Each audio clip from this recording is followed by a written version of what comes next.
historiquement, toutes les infrastructures des clients étaient installées dans ce qu'on appelle communément des salles blanches, qui n'ont rien de blanc, mais qui sont souvent domiciliées chez les clients et qui hébergent des grands racks avec des serveurs, toute l'infrastructure réseau nécessaire.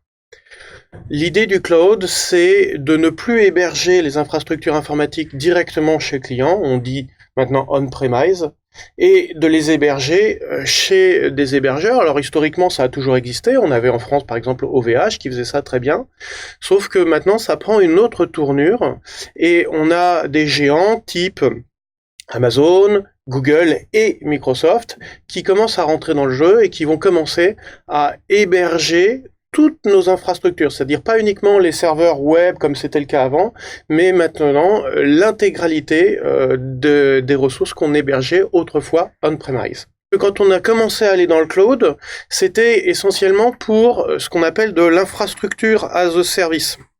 Donc l'idée c'était de reproduire l'architecture de virtualisation qu'on avait on-premise dans le cloud, et donc d'y emmener essentiellement nos machines virtuelles.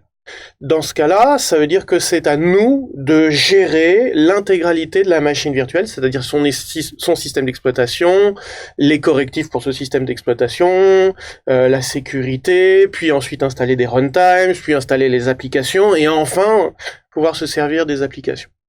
Puis ensuite, l'offre a évolué.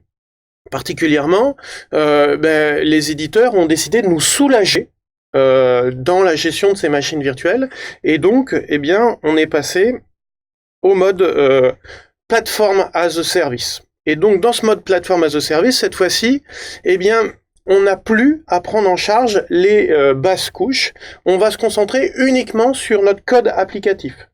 Donc plus d'OS, plus de pages, plus de correctifs, j'arrive avec mon code et je fais tourner mon application. Donc, si on voit une espèce de fusée à 3 étages avec le système d'exploitation, le code et les utilisateurs, je viens de faire sauter le premier étage.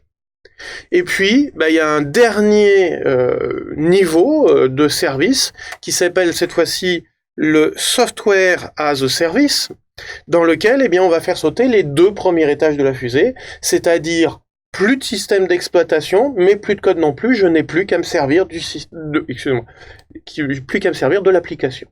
Et donc, c'est ce qu'on connaît typiquement quand on fait de la messagerie en ligne, que ce soit avec Gmail ou avec Microsoft 365.